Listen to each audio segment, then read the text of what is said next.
राष्ट्रवादी आमदार अपात्रता सुनावणीचा निकाल आज जाहीर होणार आहे।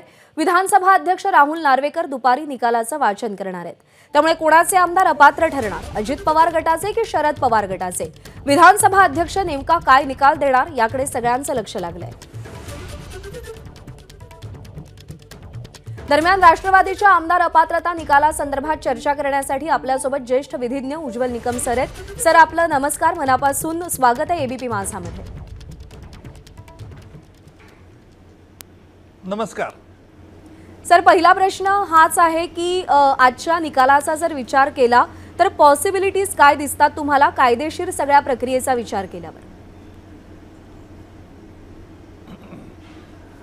प्रज्ञा, स्पष्ट बोलायचं म्हणजे आपल्याला राष्ट्रवादी काँग्रेस पक्षामध्ये पक्ष कोणाचा आणि राष्ट्रवादी काँग्रेस पक्षाचं निवडणूक चिन्ह हे कोणाला मिळावं याचा वाद जर बघितला तर 2 जुलै 2023 पासून सुरू झाला। 2 जुलै 2023 ला संपूर्ण महाराष्ट्राने हे बघितलं की राष्ट्रवादी पक्षामध्ये स्पष्ट फूट पडलेली आहे आणि एक अजित पवार गट आणि एक शरद पवार गट असे 2 गट झालेले आहेत। त्यातल्या अजित पवार गट आणि त्यांचे 8 ते 9 सहकारी यांनी प्रत्यक्ष सरकारमध्ये हे सामील झाले, मंत्रिपद त्यांनी घेतलं आणि त्याच्यानंतर 3 जुलैला शरद पवार गटाकडनं काही राष्ट्रवादी पक्षाच्या म्हणजे अजित पवार गटांच्या आमदारांच्या विरुद्ध कारवाईला सुरुवात झाली। तसेच अजित पवार गटाने देखील शरद पवार गटांच्या आमदारांच्या विरुद्ध कारवाई सुरू केली आणि ही कारवाई म्हणजे प्रज्ञा 10व्या परिशिष्टानुसार परस्पर विरोधी गटांच्या आमदारांना अपात्र करावं या संदर्भातली अर्ज विधानसभेच्या अध्यक्षांकडे देण्यात आले। विधानसभेच्या अध्यक्षांनी त्यावरती तोंडी पुरावा, उलट तपासणी हा एक घेतला। आता अध्यक्षांपुढे ही सुनावणी पूर्ण झालेली आहे, आज निकाल अपेक्षित आहे। परंतु हा निकाल देत असताना निवडणूक आयोगाने या संदर्भात 6 फेब्रुवारी 2024 ला एक महत्त्वपूर्ण निकाल दिला। निवडणूक आयोगाने निकाल असा दिला की राष्ट्रवादी काँग्रेस पक्ष हा अधिकृत म्हणून अजित पवार गटाकडे राहील आणि राष्ट्रवादी काँग्रेस पक्षाचं अधिकृत निवडणूक चिन्ह घड्याळ हे देखील अजित पवार गटाला बहाल केलं।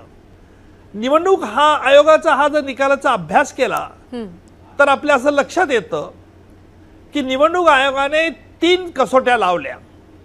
पहिलं म्हणजे राष्ट्रवादी काँग्रेस पक्षाची घटना जी आहे त्याचं उद्दिष्ट काय, राष्ट्रवादी पक्षाच्या घटनेनुसार जे ऑर्गनायझेशन विंग आहे ती कोणाच्या ताब्यात आहे आणि तिसरं म्हणजे की बहुमत कोणाकडे आहे, निवडून आलेल्या पक्षाच्या आमदारांचं बहुमत कोणत्या गटाकडे आहे। पहिल्या 2 कसोट्याबद्दल निवडणूक आयोगाने असं म्हटलं की या एकमेकाच्या विरोधी गटाने हे उद्दिष्ट पार पाडले नाहीत अशा तऱ्हेचा कुठलाही पुरावा दिलेला नाही, त्याच्यामुळे आम्ही पहिल्या उद्दिष्टाची कसोटी जी आहे तिचा विचार करत नाही। दुसरी कसोटी जी आहे ती राष्ट्रवादी पक्षाची घटना। निवडणूक आयोगाने असं म्हटलं आहे की राष्ट्रवादी पक्षाची जी घटना आहे या घटनेचा भंग दोन्ही गटांनी केलेला आहे आणि म्हणून आम्ही घटनेचा देखील विचार करत नाही। मग निवडणूक आयोगाने तिसरी कसोटी पाहिली आणि ती कसोटी म्हणजे कोणत्या गटाचे आमदार कोणाकडे जास्त आहे। त्यात निवडणूक आयोगाने असं म्हटलं की अजित पवार गटाचे आमदार जे राष्ट्रवादी पक्षाचे निवडून आलेल्या आमदारांपैकी मेजॉरिटी बहुमत हे अजित पवारांकडे आहे, त्याच्यामुळे राष्ट्रवादी काँग्रेस पक्ष आणि निवडणूक चिन्ह घड्याळ हे त्यांच्याकडे देण्यात आलेलं आहे। आता हा सर्व भाग अध्यक्षांपुढे राहीलच विचारार्थ। आता अध्यक्ष यावरती काय निर्णय घेतात?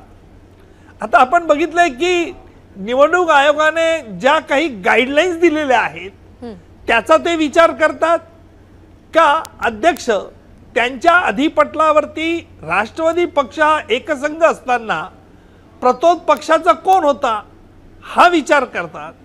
आता गंमत अशी आहे की पक्षाचा जो प्रतोद आहे हा देखील सरकारमध्ये मंत्री झालेला आहे आणि सध्या तेच या पक्षाचं प्रतोद म्हणून काम बघतात.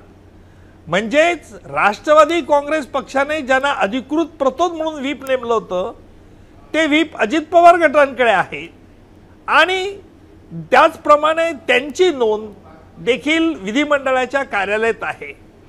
खरोखर अध्यक्षांपुढे ही कसोटी राहील की निवडणूक आयोगाचा निर्णय एक, त्यांच्या पुढे आलेला पुरावा एक, अर्थात शरद पवार गटाने अजून निवडणूक आयोगाचा जो निर्णय दिलेला आहे त्याला आव्हान देऊन कुठेही स्टे घेतलेला नाही. त्याला जर शरद पवार गटांनी जर स्टे घेतला असता निवडणूक आयोगाच्या निर्णयाला तर कदाचित यावरती वेगळा असा निर्णय येऊ शकला असता.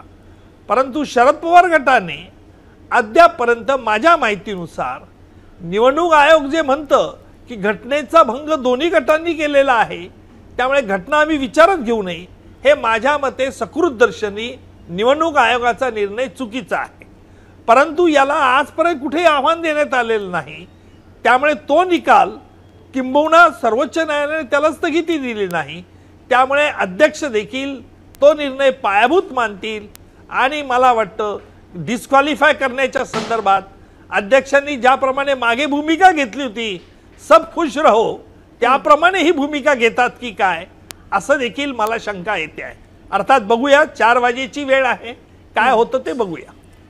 सर, म्हणजे एकूण तुम्ही जे सांगताय त्यानुसार शिवसेनेचं पक्षचिन्ह आणि त्यानंतर आमदार अपात्रतेचा निकाल याचं जे काही वेळापत्रक होतं किंवा याचं जे काही टायमिंग होतं तसंच काहीसं टायमिंग राष्ट्रवादीच्या आमदारांचं अपात्रतेचा निकाल किंवा पक्षचिन्ह आणि निवडणूक आयोगाचा निकाल याबद्दल आपल्याला दिसून येतं.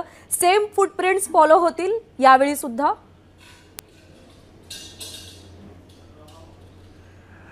प्रज्ञा, कारण असं आहे की मागचा जो निकाल आपण बघितला, अध्यक्षांनी जो निकाल दिला त्या निकालाचा तुलनेदृष्ट तुलनात्मक अभ्यास केला आणि आज जे त्यांच्या पुढे जे पुरावे आलेले आहेत त्याच्यामुळे ते सेम फुटप्रिंट कदाचित फॉलो करण्याची शक्यता आहे.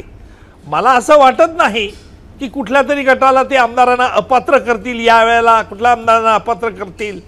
अर्थात व्हीप जो महत्वाचा असतो तो व्हीप जो राष्ट्रवादी पक्षाचा जो विधिमंडळाच्या अधिपटलावरची नोंद आहे ते पक्षाचे प्रतोद अंमळनेरचे ते सध्या अजित पवार गटाकडे असल्याने त्या संदर्भात तसा तो निर्णय घेतील का ही एक शक्यता आहे. परंतु आज ती शक्यता मला फार धूसर वाटते. कारण असं आहे की वेळ कमी आहे, त्याच्यामुळे अध्यक्ष कुठेही हे करून घेणार नाही. कारण दोघही बाजूंना कुठे नाखुश केलं नाही तर वरती ती ऑर्डर चॅलेंज होण्याची शक्यता कमी आहे. आणि म्हणून ज्या बाबतीमध्ये जे धोरण यापूर्वी अध्यक्षांनी वापरलं हेच धोरण कदाचित ते फॉलो करण्याची शक्यता नाकारता येत नाही. निश्चित. त्यामुळे आज 4 वाजता राहुल नार्वेकर राष्ट्रवादीच्या आमदारांसंदर्भात नेमका निकाल काय देतात याची उत्सुकता राष्ट्रवादीच्या दोन्ही गटासह राज्याच्या राजकीय वर्तुळाला सुद्धा तेवढीच लागलेली आहे. सब खुश रहो हे पुन्हा एकदा त्याची पुनरावृत्ती होताना दिसते का याची उत्सुकता असेल. उज्ज्वल सर, आपले मनापासून आभार, तुम्ही या सगळ्या घटनेचं विश्लेषण केलं त्याबद्दल. एबीपी माझा, उघडा डोळे बघा नीट.